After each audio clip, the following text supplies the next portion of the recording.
அவதூறு பரப்பக்கூடிய இடங்களில் அவர் முன்னெடுப்பார், அதுக்கு இன்னொரு அரசியல் கட்சி முன்னெடுக்கும், அதுக்கு ஒரு பாட்டு பாடுவாங்க. இதில் ஏதாவது ஒரு சம்பவம் தெரியுமா? அந்த பாட்டு பாடினவர் ஏதாவது இது மாதிரி இப்படி ஒரு சூழல் கீழே இருக்குன்னு ஏதாவது தெரியுமா?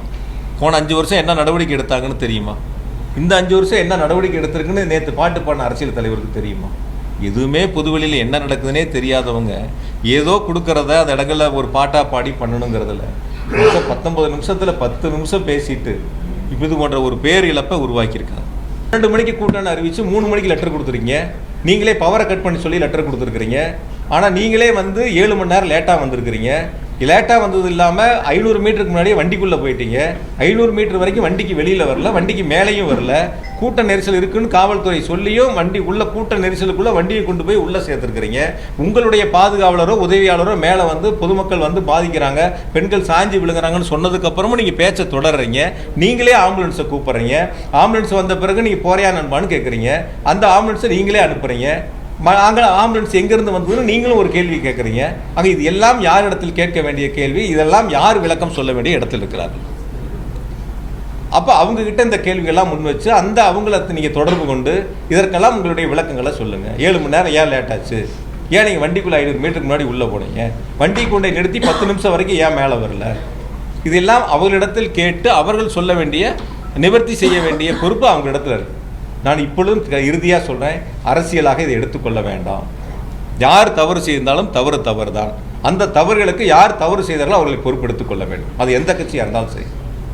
அரசு இதில் மிக தெளிவாக, நிதானமாக, ரொம்ப பொறுமையாக அனைத்து நடவடிக்கைகளும் எடுத்திருக்கின்றன. பாதுகாப்பிலும் அரசை பொறுத்தவரை, காவல்துறையை பொறுத்தவரை சிறப்பாக செயல்பட்டிருக்கின்றார்கள். அதற்கு அந்த கட்சியினுடைய தலைவர் பேசும் பொழுது சொன்ன நன்றியை அவர் சொல்லியிருக்கிறார். அதனால் இதில் எந்த விதமான மாற்று கருத்தும் நீங்கள் முன்னெடுக்க வேண்டியதில்லை. சமூக தாவேகாவின் பயண திட்டம் திடீரென மாற்றி அமைக்கப்பட்டவர்கள் ஏதாவது உள்நோக்கம் நினைக்கிறீங்களா?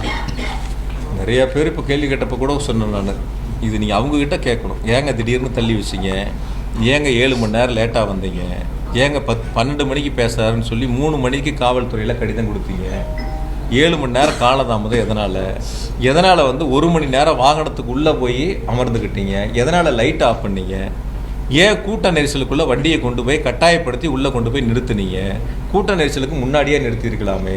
கூட்டம் ஆரம்பிக்கும் போதே சீட்டு, வண்டியோட முன் சீட்லேயோ அல்லது மேலேயே நின்று பொதுமக்களை பார்த்து கையாட்டியிருக்கலாமே, கையெச்சரிக்கலாமே.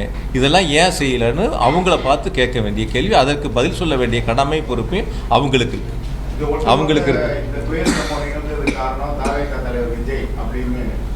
அதை நான் இது அரசியலாக பார்க்கல. நான் ஆரம்பத்திலே உங்களுக்கு சொல்லிட்டேன். யார் தவறு செய்திருந்தாலும் அந்த தவறை யாராக இருந்தாலும் ஒற்றுக்கொள்ள வேண்டியது அவருடைய கடமை, பொறுப்பு.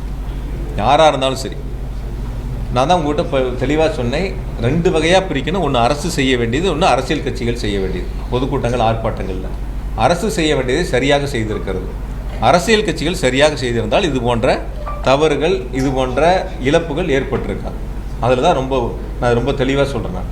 அதனால் இந்த சம்பவங்களை பொறுத்தவரை நான் உங்கள் அழைத்ததே பாதிக்கப்பட்டவர்களுக்கு, இறந்தவர்களுக்கு இரங்கலையும் பாதிக்கப்பட்டவர்களுக்கான ஆறுதலையும் சொல்லி இந்த நிகழ்வில், அதாவது இந்த உடனடி நடவடிக்கை எடுத்த முதலமைச்சர்களுக்கும் துணை முதலமைச்சர்களுக்கும் நன்றி தெரிவிப்பதற்காகத்தான் பத்திரிகையாளர் சந்திப்பு இன்று ஏற்பாடு செய்யப்பட்டன. இருந்தாலும் கூட அரசியல் சார்ந்து நீங்கள் எடுத்த கேள்விகளுக்கு நான் பதில் சொல்லாமல் தவிர்த்துட்டு போனேன்னா வேறு ஏதோ காரணங்கள் இருப்பதைப் போல சில செய்திகள் தவறுதலாக மீண்டும் ஒரு தவறான செய்திகள் முன்னெடுக்கப்படும். ஆகையால் இப்போ சமூக வலைத்தளங்களில் வரக்கூடிய பதிவுகள் நீங்கள் கேள்வியாக கேட்பது கூட, அந்த சமூக வலைத்தளங்கள் பதிவிடக்கூடியவர்கள் விசாரணை ஆணையத்தின் முன்பு அவருடைய ஆதாரங்களை கொடுத்து இது போன்ற தவறுகள் இருக்கிறது என்று சொன்னால் விசாரணை ஆணையம் தெளிவாக விசாரித்து நடவடிக்கை எடுப்பதற்கு ஏதுவாக இருக்குது. அதுக்கு நம்மளும் அவங்களுக்கு சப்போர்ட்டாக இருக்கணும்.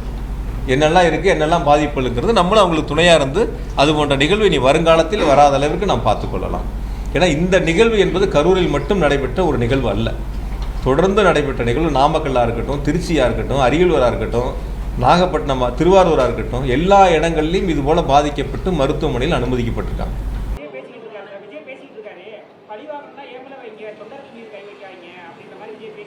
விஜய் செய்தது தவறு. அவர் நின்று போராடி இருக்கணும். அவர் நீதிமன்றத்தை நாடி இருக்கணும். அவர் சிறப்பு புலனாய்வு குழு, அதாவது ஸ்பெஷல் பெஞ்ச் கான்ஸ்டியூட் பண்ண சொல்லி கேட்டிருக்கணும். கேட்காதது. அதனால தான் நான் சொல்றேன், எடப்பாடியாரால் தான் இதெல்லாம் முடியும். திமுக மாதிரி ஒரு மோசமான தீய சக்தியை எதிர்க்கிற வலு எடப்பாடியாருக்கு மட்டும்தான் உண்டு. அதை அவர் ஒரு மனிதர் வண்டி எடுத்துக்கிட்டு ஊர் ஊரா போய் பேசுறாரு. திமுக ஆட்சியினுடைய தோல் உரித்து காட்டுகிறார். இந்த ஆம்புலன்ஸ் வந்தது தான் அவர் குற்றம் சாட்டினாரு. இந்த இது எடப்பாடியார் கூட்டத்திலையும் இந்த முயற்சி நடந்திருக்கும். ஆனா எடப்பாடியார் அரசியலில் தேர்ந்தவர், திமுகவினுடைய சூதுவாதுகளை அறிந்தவர், இவங்க எப்படியெல்லாம் இந்த புரட்டுவாங்க தெரிந்தவர்.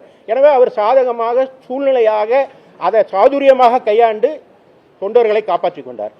விஜயால பண்ண தெரியல. எனவே தான் நிர்வாகம் பண்றதுக்கு எடப்பாடியார் முதலமைச்சராக வரணும்னு நாங்கள் கேட்குறோம். அதனால தான் சொல்றோம், திராவிட முன்னேற்ற கழக அரசு தவறு இழைத்து விட்டது.